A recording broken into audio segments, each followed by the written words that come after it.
Welcome to The Explainer. Today, we're going to cut through all the doomsday headlines and talk about something really important.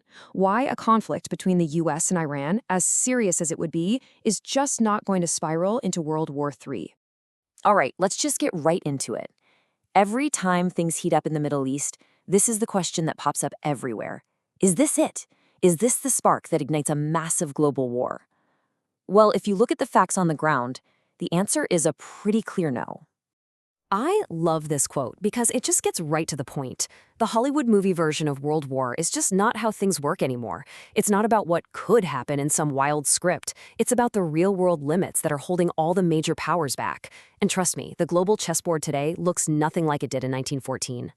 So, to really understand why, we have to start with China. Because for all the noise and chaos in the Middle East, Beijing has a one-track mind. Their gaze is locked on one target, and it is not Iran. It is, and always has been, Taiwan. And here's where it gets really tricky for the Chinese Communist Party. For decades, their whole justification for one-party rule has been this idea that, Chinese culture just isn't built for democracy. But then, you've got Taiwan, right there, a hugely successful, free, democratic society that's also over 95% Han Chinese. It completely shutters their core argument. For Beijing, this is way more than just an annoyance. It's what we call an existential legitimacy crisis. Taiwan is living proof that you can have a prosperous, modern Chinese society without the Communist Party. And when you're trying to rule 1.4 billion people, that is a very dangerous idea to have floating around. This is about their survival. And this isn't some vague someday goal. They've put a hard deadline on it, 2049. This is the absolute centerpiece of Xi Jinping's legacy. It's tied to his entire political narrative of national rejuvenation. Everything, and I mean everything, every military decision, every dollar spent, is aimed at this one non-negotiable goal. But here's the catch. The big problem for them is they're not ready. Not even close. Despite this insane military buildup, they still don't have enough ships and landing craft to successfully invade Taiwan. So why on earth would they spare a single missile or ship to get tangled up in Iran's problems? It would be shooting themselves in the foot, delaying the one prize they actually care about. Okay, so China's tied up. Now let's pivot to Russia. And if China is constrained by its ambition, Russia is constrained by pure desperation. Their situation is even more black and white. You remember how this was supposed to be a 4-day operation?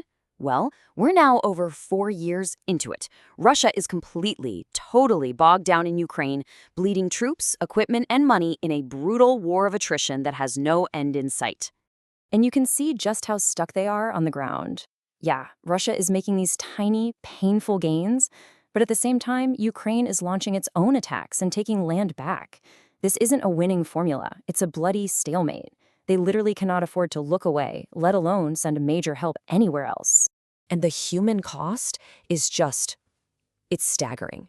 We're talking an estimated 1.2 million Russian casualties. That's killed and wounded. Their military has been hollowed out. They are so stretched thin that they're the ones buying drones from Iran and shells from North Korea just to stay in the fight. So let's be real. The idea that Russia, in this state, would open up a whole new major war front to help Iran, it's just not based in reality. They don't have the troops, they don't have the gear, and they certainly don't have the bandwidth. It's pure fantasy. All right, so the big guys, China and Russia, they're out. But what about Iran's own team, its regional allies, the so-called Axis of Resistance? Surely they could step up and escalate things, right? Well, let's take a look. The last couple of years have been absolutely devastating for Iran's network. The fall of the Assad regime in Syria was a huge blow. That was their land bridge to get weapons to Hezbollah. And speaking of Hezbollah, their most powerful ally, they've taken a serious beating from Israel, losing a lot of their arsenal. Iran's network has been systematically taken apart. So the bottom line here is that Iran is pretty much on its own. The allies they have left, like the Houthis in Yemen, are getting hammered themselves and are way more focused on their own survival than fighting a bigger war for Tehran. That powerful, coordinated backup they used to count on, it's really just a shadow of its former self. Okay, so if a global, all-out world war is off the table, does that mean a US-Iran conflict is no big deal? Absolutely not.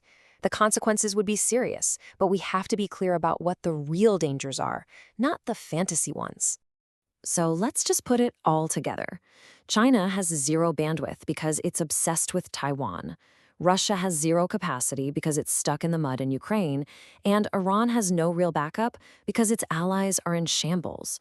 The key players you would need to turn this into a world war are all on the bench. So, what should we be concerned about? Well, major instability in the region, for sure. More attacks on shipping in places like the Red Sea, the ugly threat of terrorism, and the one we'd all feel in our wallets, a huge spike in oil prices. These are serious, damaging problems, but they are not World War III. And that brings us to our final question. Knowing what we know about these constraints, maybe we need to change how we think about risk. Instead of fearing one giant apocalyptic global war, perhaps the real challenge of our time is navigating a world full of multiple, intense, messy, and economically painful regional wars. Seeing the world as it really is, not as the headlines scream it could be, is the first